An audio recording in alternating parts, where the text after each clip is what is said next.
قل تعالوا اتلوا ما حرم ربكم عليكم الا تشركوا به شيئا وبالوالدين احسانا ولا تقتلوا اولادكم من املاق نحن نرزقكم واياهم ولا تقربوا الفواحش ما ظهر منها وما بطن ولا تقتلوا النفس التي حرم الله الا بالحق ذالکم وصاکم بہ لعلکم تعقلون۔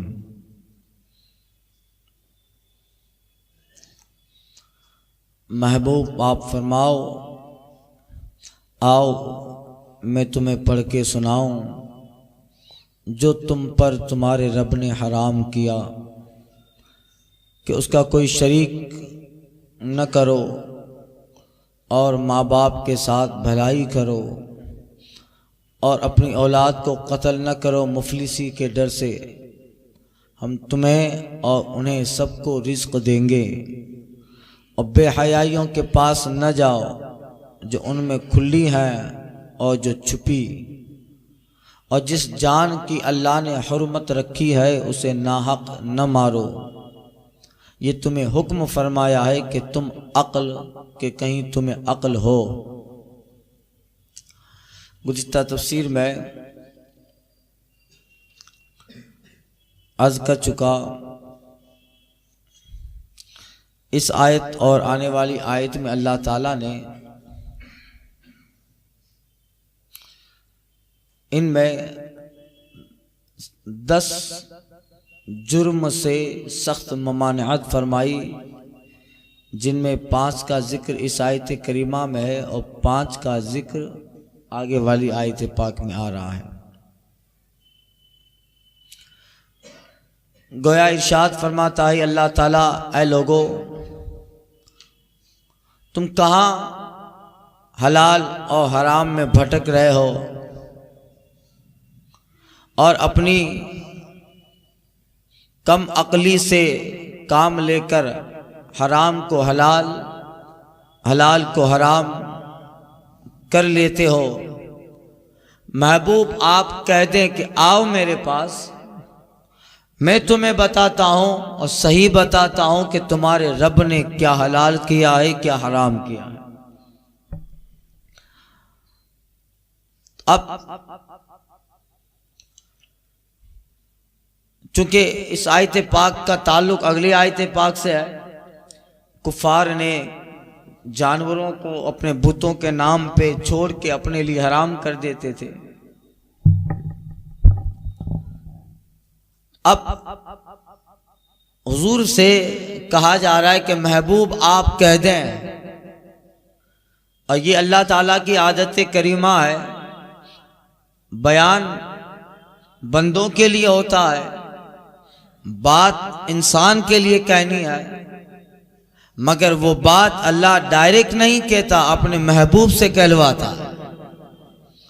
کسی نے کہا تھا قل کہہ کے اپنی بات بھی تیرے منہ سے سنی، قل کہہ کر اپنی بات بھی تیرے منہ سے سنی ہے تیرے رب کو کتنی محبوب گفتگو تیری، ہے تیرے رب کو کتنی محبوب گفتگو تیری۔ یہ راز و نیاز کے معاملات ہیں۔ تو محبوب آپ کہتے ہیں آؤ میں تمہیں بتاؤں تمہارے رب نے کیا حرام کیا۔ تو اس جو حرام کیا ان میں پہلی آیت کا جز جو تھا وہ کل عرض کر چکا، اللہ تشرکوا بہ شیئا، اللہ کے برابر کسی کو نہ ٹھہراؤ، اللہ کا شریک نہ ٹھہراؤ۔ وبالوالدین احسانا، اور ماں باپ کے ساتھ بھلائی کرو، مطلب ان کی نافرمانی تم پہ حرام ہے اور ان کی فرما برداری تم پہ واجب ہے۔ اور یہ ماں باپ کی فرما برداری کا ایک طویل موضوع ہے، تقریروں میں ہم بارہا سنتے رہتے ہیں، بتانے کی ضرورت نہیں ہے۔ ہر آدمی سمجھتا ہے کہ اسلام نے ماں باپ کی عزت اور تعظیم کو ضروری و واجب کر دیا ہے۔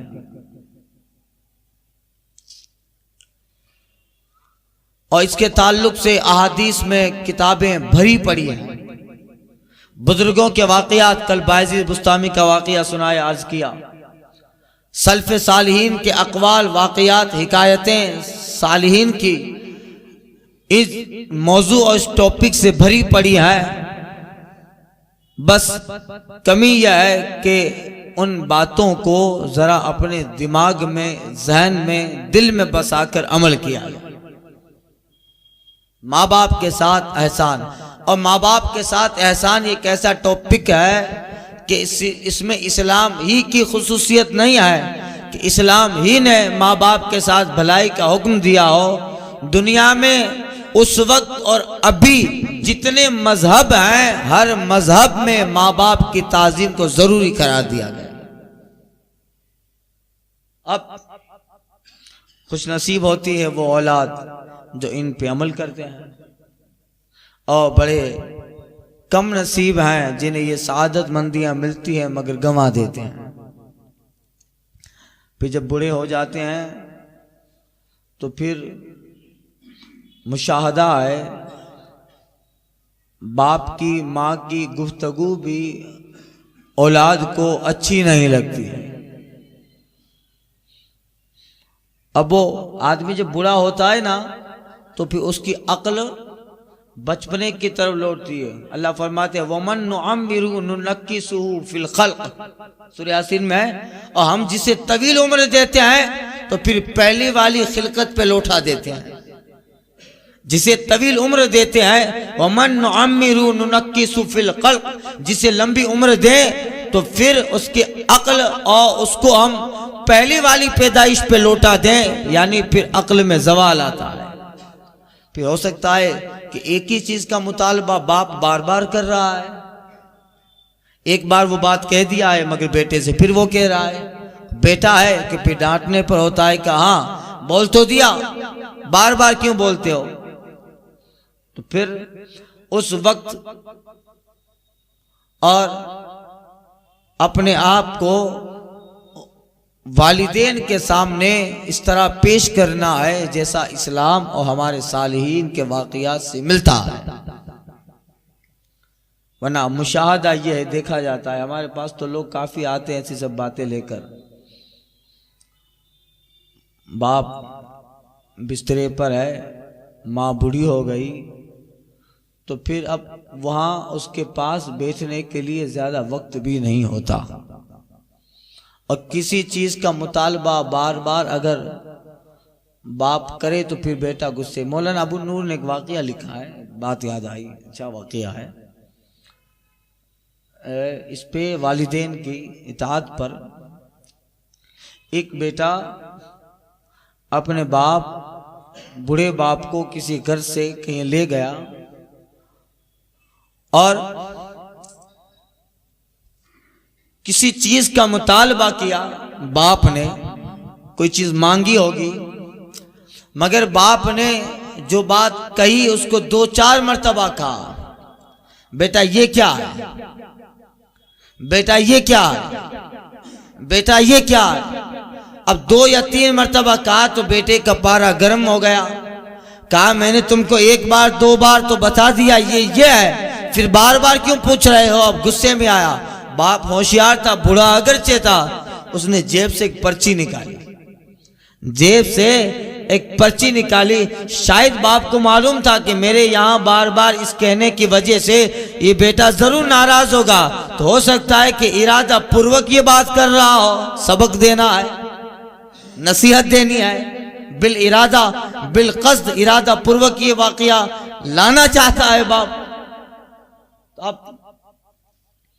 بار بار جب 2 مرتبہ 3 مرتبہ کا غصہ ہو گیا، باپ نے اپنے جیب سے پرچی نکالی اور اس پرچی میں لکھا تھا بیٹا یہی جگہ ہے، یہی جگہ ہے، جب تو چھوٹا تھا تو میں تجھے اسی جگہ پر ایک بار لے کے گھمانے تفریح کی خاطر لے کے آیا تھا، اور سامنے جو عمارت دکھ رہی ہے، جو جگہ دکھ رہی ہے، اس عمارت پر ایک کوا بیٹھا تھا، تم نے اس وقت اس کوے کو دیکھ کر 25 بار مجھ سے کہا تھا ابا جان یہ کیا ہے، ابا جان یہ کیا ہے۔ میں نے 25 مرتبہ تمہیں بہت اچھے سے جواب دیا تھا، اور مجھے معلوم تھا کہ اس بات کی کبھی نہ کبھی ضرورت پڑے گی۔ میں نے تاریخ کے ساتھ اس واقعے کو اس کاغذ میں نوٹ کر لیا ہے، میں نے تاریخ کے ساتھ اس واقعے کو نوٹ کر لیا ہے۔ ایک وہ وقت تھا کہ تو نے اس وقت اسی سوال کو 25 بار دہرایا اور میں نے 25 بار محبت سے تجھے جواب دیا تھا۔ اب انصاف کا تقاضا یہ ہے کہ میں بھی کسی چیز کو دہراؤں تو تمہیں بھی جواب محبت ہی سے دینا چاہیے۔ تو باپ شاید جان بوجھ کر یہ کیا ہو تاکہ بیٹے کو نصیحت مل سکے۔ یہ ہمارا معاشرہ تیزی سے ڈیولپ کر رہا ہے۔ لوگ ڈیولپ کا مطلب سمجھ رہے ہیں، ترقی کا مطلب سمجھ یہ رہے ہیں کہ پھر جب ترقی کریں تو پھر اسلام سے الگ ہو جائے۔ ترقی کا مطلب ہم نے یہ سمجھا ہے، اب بوفے سسٹم لگا کے کھڑے ہو کے کھانا، یہ ترقی ہم نے سمجھ رکھا ہے۔ ہم نے اس کو ترقی سمجھ رکھا ہے۔ پیسہ آئے تو پھر ٹائی پہننا، اس کو ہم نے ترقی سمجھ رکھا ہے۔ دولت کے انبار اور پیسوں کی ریل پیل ہو تو پھر گھروں میں اس طرح کی عیاشی کی چیزیں آ جائیں، اس کو ہم نے ترقی سمجھ سکا ہے۔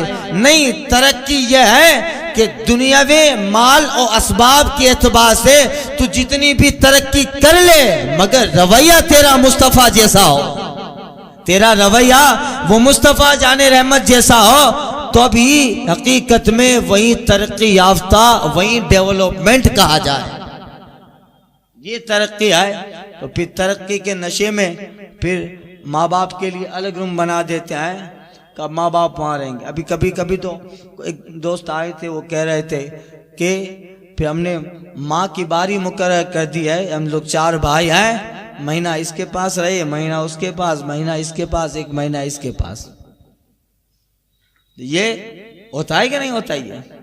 ہاں، اگر چاروں بیٹے اس نیت سے ایک ایک مہینہ اپنی ماں کے پاس رکھ رہے ہیں، ماں کو اپنے پاس رکھ رہے ہیں تاکہ ہم چاروں کو اس کی صحبت اور اس کے ساتھ بیٹھنے کا موقع ملے، نیت اچھی ہے تو بہتر ہے۔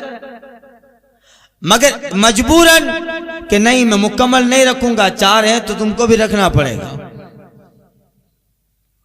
نیت کا دخل ہے۔ اللہ تعالیٰ نیک توفیق اور نیک سمجھ اللہ تعالیٰ عطا فرمائے۔ یہ ساری چیزیں ہمارے معاشرے میں ہیں۔ جب بڑے ہو جاتے ہیں تو پھر بیوی کہتی ہے کہ ہوے پانچوں نہیں پہنچائے نہیں بیگو، ہاں جی ماں بیگو ہوے موقع نہیں پہنچائے بولتی ہے، تو وہ بھی بولتا ہے تو پھر ٹھیک ہے، وہ 4 دن کبھی میں پچی کے رستوں کری دوں انشاءاللہ۔ حاجی صاحب ایسا ہوتا ہے کہ نہیں ہوتا؟ ہوتا ہے حاجی صاحب، وہ 4 دن کمی انہوں تو 25 رستوں، پھر اس کا راستہ کیا ہوتا ہے؟ کہیں بھاڑے کے مکان میں ماں کو چھوڑ آتے ہیں اور ٹفن نہیں ہوتا ہے تو کسی کیٹرس کو کہہ دیتے کہ وقت پہ کھانا پہنچا دینا۔ بڑی سٹیوں میں یہی ہو رہا ہے۔ ہمارا معاشرہ، ہمارا شہر، جہاں تک ہم لوگ تو پورا گجرات گھومتے رہتے ہیں، پتہ چلتا ہے جہاں تک ہمارے شہر کی بات ہے الحمدللہ بہت اچھا ہے۔ باقی بڑی سٹیوں میں لوگ بیزی ہو گئے۔ بیزی ہونے کا مطلب ایسا ہے کہ لوگ پھر ان ساری چیزوں سے بھی اپنے آپ کو دور کر دیا۔ اللہ تعالیٰ حسن توفیق عطا فرمائے۔ تو میں کچھ سال پہلے بیراول میں دارالعلوم میں پڑھا رہا تھا، تو ایک واقعہ میرے پاس آیا تھا، شاید میں عرض کر چکا ہوں۔ 7 بھائی تھے اور سب ترقی یافتہ تھے، جاگیردار، مال والے، کیپیبل، سکشم، مگر چاروں بھائی میں اس بات کو لے کے جھگڑا تھا کہ ہر بھائی یہ کہہ رہا تھا کہ ماں تمہارے پاس رہے، ماں تمہارے پاس رہے۔ کوئی مکمل طور پہ اپنے ماں کو رکھنے کے لیے تیار نہ تھا، اور 1-2 تیار ہو بھی گئے تو پھر بیوی کی محبت آڑ میں آ گئی۔ نیچے مجھے ماں جو دماغ عمر تھی بھی تو یہ تھوڑے غصے میں رہی تھی نا، مجھے بیوی ہے غصے واری ہے تو پچھی نہیں پہنچائے، تو باپو خالی جھگڑا تھی ہے، تو یہ پھر پٹی چڑھا کے دل کو تسلی دینے والی باتیں ہیں۔ آدمی کوشش کرتا ہے تو اسباب بن ہی جاتے ہیں، کوشش کرتا ہے تو اسباب، بہت ساری چیزیں اس کو ٹیکل کرنا پڑتا ہے۔ امام محمد غزالی لکھتے ہیں کہ تم یہ چاہتے ہو کہ ہر کوئی تمہاری طرح سوچے، اور تم جس کے بارے میں سوچ رہے ہو وہ یہ چاہتا ہے کہ ہم بھی اسی کی طرح سوچیں۔ حسیب بھائی، ہر آدمی یہ سوچتا ہے، میں یہ سوچتا ہوں کہ ہمارے متولی ایسا ہی سوچے جیسا میں سوچ رہا ہوں، تاکہ میرے لیے راستہ بنتا رہے، اور یہ سوچ رہے ہیں کہ مولانا اسی تھیوری پہ چلے جو میں کہوں۔ تو ہر آدمی یہ سوچتا ہے کہ سب لوگ ایسا ہی سوچیں جیسے میں سوچ رہا ہوں، اور سامنے والا یہ سوچتا ہے کہ میں ویسے ہی سوچوں جیسا یہ سوچ رہا ہے۔ تو اب ایسا تو بہت ساری چیزیں ہیں، سب کے دماغ الگ الگ ہوتے ہیں، تو لوگ بزرگوں نے کہا کہ معاملات کو ٹیکل کرنا پڑتا ہے حسن تدبیر کے ساتھ، ہوشیاری کے ساتھ، اور معاملات کی نزاکت کو سمجھتے ہوئے، اور سارے پاسے کو پرکھنے کے بعد معاملات کو کبھی ٹیکل کرنا پڑتا ہے۔ وقت گزرنے کے ساتھ ساتھ حالات اچھے ہو ہی جاتے ہیں، اور ایک دن آتا ہے کہ بار بار ساتھ رہنے کی وجہ سے بہو اور ساس دونوں کا دماغ مل جاتا ہے، اور پھر سارے جھگڑے ختم ہو ہی جاتے ہیں۔ مگر آدمی کیا ہے کہ پھر ڈیسیزن بڑا جلدی لے لیتا ہے، فیصلہ جلدی لے لیتا ہے۔ تو معاملات کو ٹیکل کرنا چاہیے، اس کو حسن تدبیر سے، اس کو عقل مندی سے تھوڑی دیر تنہائی میں جا کے سوچنا چاہیے کہ مجھے اس وقت کیا کرنا ہے۔ اگر اس کو نہیں پاور ملتا ہے ڈیسیزن، اس کو فیصلہ نہیں ملتا ہے، تو اچھی ویکتی سے مشورہ کرے کہ بتائیے مجھے اس معاملے میں کیا کرنا ہے، یہ معاملے میں مجھے کیا کرنا ہے۔ اس سے کام آسان ہوتے ہیں، مشورے سے، کہنے سے، لوگوں کو مل کر سارے معاملات بتانے سے کہ بتائیے آپ کیا کہتے ہیں کہ what will I do، میں اس میں کیا کروں، تو پھر وہ مشورہ دیں، تو ان مشوروں سے کام آسان ہوتا رہتا ہے۔ اور خاص کر کے ایسے معاملات ہوں ماں کا، باپ کا، تو پھر بندے کو اسلامی میتھڈ کانسپٹ یہ ہے کہ بندہ ہر وقت تیار رہے کہ نہیں، دنیا ادھر کی ادھر ہو جائے، میں غریب ضرور ہوں، مگر جب تک میری ماں ہے میں ہی اسے سنبھالوں گا۔ پھر دیکھیے گا اللہ تعالیٰ راستے بنائے گا۔ جس ماں کے قدموں کے نیچے اللہ نے جنت رکھی ہے، پھر اس کی برکت سے تجھے غریب رہنے دے گا اللہ، کیا تو انہیں سنبھالے گا، اللہ 1 2 نہیں 10 گنا زیادہ روزیاں عطا فرمائے۔ کوئی کسی کا حق تو کھاتا نہیں ہے، بلکہ جس کے پیٹ میں جو لقمہ جاتا ہے، میں اپنی بیوی کو کھلاؤں، آپ اپنی بیوی کو کھلاؤ، آپ اپنی ماں کو کھلاؤ، اس کا مطلب یہ نہیں ہے کہ آپ اسے کھلا رہے ہیں، نہیں، اس کے حق کا ہی وہ کھا رہے ہیں۔ اگر تم نہیں کھلاؤ گے، اللہ نے کسی اور جگہ رکھا ہے، اللہ نے کسی اور جگہ اس کے حصے کا رکھا ہے، تو پھر ہر آدمی کا رزق اللہ نے تقسیم فرما دیا ہے۔ تو یہ ہوتا ہے۔ حضرت حضور محدث کبیر مدث ذل عالی والنورانی نے ایک تقریر میں کہا تھا، اگر 10 بہنوں کو تم سنبھالتے ہو تو پھر تجربہ کیجئے گا، اللہ تعالیٰ ان 10 کا رزق تم اکیلے کو دے گا۔ اس لیے کہ تم 10 کو سنبھال رہے ہو تو اللہ ان 10 کے برابر تمہیں اکیلے کو دیتا ہے کہ ان کو سنبھال رہے ہو، اور کسی کی 1 بہن ہے تو پھر اللہ اس 1 ہی کے برابر دیتا ہے۔ یہ سارے معاملات ہیں، مگر یہ کب سمجھ میں آتا ہے؟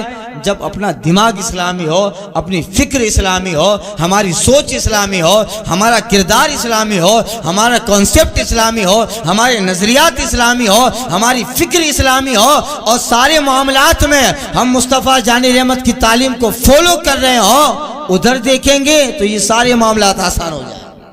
تو یہ ہوتا ہے، اللہ تعالیٰ توفیق عطا فرمائے۔ تو یہی ہے وَبِالْوَالِدَيْنِ احسانا، اور ماں باپ کے ساتھ بھلائی کرو، وَلَا تَقْتُلُوا أَوْلَادَكُم مِّنْ إِمْلَاقٍ، اور تیسری چیز جو اللہ نے حرام کی ہے، اور اپنی اولاد کو قتل نہ کرو غریبی کے ڈر سے، اپنی اولاد کو غریبی کے ڈر سے قتل نہ کرو۔ عرب میں یہ تھا کہ جو غریب لوگ تھے، درمیانی قسم کے لوگ تھے، وہ اپنی بچیوں کو زندہ دفن کر دیتے، واقعہ سنا ہے۔ اور کچھ لوگ اس لیے اپنی اولاد، اپنی بیٹیوں کو قتل کر دیتے، یعنی قتل سے مراد زندہ دفن کر دینا، اس لیے زندہ دفن کرتے تھے کہ ہم خود غریب ہیں اور اس کو کھلائیں گے پلائیں گے، اور پھر جب یہ بڑی ہوگی تو نکاح کا، شادی کا خرچہ ہمیں کچھ فائدہ ملا ہی نہیں، اس کو قتل کر دیا دفن کر دیا۔ اور اس عرب میں کچھ مالدار ایسے بھی تھے جو اپنے بیٹوں کو قتل کر دیتے تھے، اپنے بیٹوں کو قتل کر دیتے تھے۔ یعنی طرح طرح کے نظریات تھے، طرح طرح کے لوگ اور طرح طرح کے، مگر سب کا ایک ہی طریقہ تھا، وہ یہ تاکہ غربت سے بچ جائے، غریبی سے بچے۔ اللہ فرماتا ہے وَلَا تَقْتُلُوا أَوْلَادَكُم مِّنْ إِمْلَاقٍ، مفلسی کے ڈر سے اولاد قتل مت کرو۔ اس لیے غریبی کی ڈر سے قتل کر رہے ہو کہ یہ کھائے گا کیا، تم اسے کھلاؤ گے؟ نہیں، تم نہیں کھلاتے ہو۔ یہ جب دنیا میں آتا ہے اپنی روزی رزق الگ سے لے کے آتا ہے۔ ہم جو ہے تمہاری روزی سے انہیں نہیں دیتے ہیں، ہم الگ سے انہیں رزق دیتے ہیں۔ نحن نرزقکم وإیاہم، ہم تمہیں بھی روزیاں دیتے ہیں، انہیں بھی روزیاں دیں گے۔ تو یہ روزیاں اللہ کی تقدیر پر ہے۔ تو اب غریبی کے ڈر سے قتل مت کرو۔ یہ تو سب ہم نے پہلے ہی سب، امام غزالی نے تو لکھا ہے، بندہ اللہ تعالیٰ بندے کو دنیا میں اس وقت بھیجتا نہیں ہے جب تک اس کے حصے کا آکسیجن دنیا میں پیدا نہ کر۔ ہمارے حصے کا آکسیجن پہلے آ جاتا ہے۔ بندے کو آکسیجن کی ضرورت ہے کہ نہیں؟ باہر پورا آکسیجن سے، یہ پورا اجرا آکسیجن سے بھرا ہوا ہے، تبھی ہم سانس لے رہے ہیں۔ سانس باہر نکل رہی ہے، سانس لے رہے ہیں، آکسیجن نہ ہو سانس اٹک جائے، سانس اٹک جائے۔ جب آپ فضا کو پار کرو گے نا، اوپر جاؤ گے تو اوپر آکسیجن نہیں، اوپر آکسیجن نہیں ہوتا، تو پھر فلائٹ میں نیچے ہی سے آکسیجن دے دیتے ہیں۔ فلائٹ جب شروع ہوتی ہے تو آپ نے دیکھا ہوگا اوپر دھواں نکلتا ہے، دیکھا ہے اوپر دھواں نکلتا ہے۔ وہ دھواں کیا ہوتا ہے؟ وہ آکسیجن بھر رہا ہے۔ کیا ہو؟ کیونکہ اوپر آکسیجن، فضا کے بعد جب خلا آتی ہے، فضا کے بعد پھر ایک ایسا بھی، چونکہ بہت ہزاروں فٹ اوپر اس فلائٹ کو فلائنگ کرنا ہے، اوپر آکسیجن نہیں ہے، ظاہر آکسیجن نہیں ہوگا۔ کیوں؟ آکسیجن اللہ نے انسان کے لیے بنایا ہے، اوپر انسان ہے نہیں تو پھر آکسیجن کی ضرورت نہیں ہے۔ جو جہاں ہے اس کے لیے وہ چیزیں اللہ نے رکھی ہیں۔ اللہ نے آسمان میں سبزہ نہیں اگایا اس لیے کہ وہاں سبزے کی ضرورت نہیں ہے۔ وہاں اللہ تعالیٰ نے ککری اور ککمبر نہیں اگایا ہے، اللہ نے آم اور وہاں پہ امرود نہیں لگائے ہیں اس لیے کہ وہاں اس کی ضرورت نہیں ہے، یہاں لگائے ہیں۔ اور فرشتے، اس کو آکسیجن کی ضرورت نہیں ہے۔ اور یہ بیچ والا حصہ ہے، یعنی فضا سے پار کرو، آسمان کے نیچے بہت اوپر آپ جاؤ، وہاں کوئی مخلوق ہے ہی نہیں۔ جب مخلوق ہے نہیں تو آکسیجن کی ضرورت نہیں ہے۔ مگر پھر دنیا میں ایک ہوائی جہاز ایسا بھی بنا جو بہت اوپر جاتا ہے، وہاں چلا جاتا ہے جہاں آکسیجن نہیں ہے، تو پھر وہاں جا کے آدمی کا دم گھٹے گا، تو پھر دنیا ہی میں آکسیجن، یعنی زمین سے آکسیجن لے لیتے ہیں۔ اور فلائٹ میں اگر بیٹھے ہو تو دیکھا ہوگا ٹیک اپ ہونے سے پہلے دھوئیں جیسا نکلتا ہے، یہ پورے فلائٹ میں آدمیوں کی مقدار آکسیجن دیا جاتا ہے تاکہ آگے وہاں جب فلائٹ پرواز کرے تو پھر تمہیں سانس لینے میں دقت نہ ہو۔ اس لیے پلین اڑنے سے پہلے ایئر ہوسٹس سمجھاتی ہے کہ کبھی کچھ ناگہانی آفت آ جائے، آکسیجن ختم ہو جائے تو یہ پمپ ہے، اس سے ہوا لینی ہے، ماسک لگانا ہے، سب بتا دی، وہ سارے طریقے بتاتی ہے۔ تو یہ ساری چیزیں ہیں۔ تو امام محمد غزالی لکھتے ہیں اللہ اس وقت تک بندے کو دنیا میں بھیجتا نہیں ہے جب تک اس کے حصے کا آکسیجن نہیں آ جاتا۔ تو پھر جو اس قدر اہتمام فرماتا ہے کہ اس کے حصے کا آکسیجن پہلے بھیج دیتا ہے، تو پھر کیا اس کے حصے کی روزی نہیں بھیجے گا؟ اس کے حصے کا رزق نہیں بھیجے گا؟ باپ یہ نہیں کہہ سکتا کہ میں بیٹوں کو کھلا رہا ہوں، میں بیوی کو کھلا رہا ہوں۔ جو کھا رہا ہے اللہ نے اس کا مقرر کر کے رکھا ہے، اس کا حصہ کر کے رکھا ہے۔ یہ اور بات ہے کہ ذمہ داری تمہارے سر پہ رکھی ہے، ذمہ داری ہماری آپ کے سر پہ رکھی ہے، مگر روزی اللہ ہی دیتا ہے۔ اللہ فرماتا ہے فَلَا تَقْتُلُوا أَوْلَادَكُمْ مِنْ إِمْلَاقٍ، تو غریبی کے ڈر سے اپنی اولاد قتل مت کرو، ہم تمہیں بھی روزیاں دیتے ہیں، انہیں بھی روزیاں ہم دیں گے۔ اور حدیث اور قرآن کے حوالے سے آپ پڑھو تو پھر اولاد کے آنے سے اللہ باپ کے رزق میں برکتی عطا فرما دیتا ہے۔ تو یہ اولاد رزق کے گھٹانے کا نہیں، باپ کی روزی کے بڑھانے کا ذریعہ۔ یہ تو اللہ نے دو تین چیزیں ہو گئی، اللہ کے ساتھ شرک نہ کرو، ماں باپ کے ساتھ فرما برداری کرو، اور غریبی اور مفلسی کے ڈر سے اپنی اولاد قتل مت کرو۔ آگے اور 7 چیزیں ہیں انشاءاللہ تعالی۔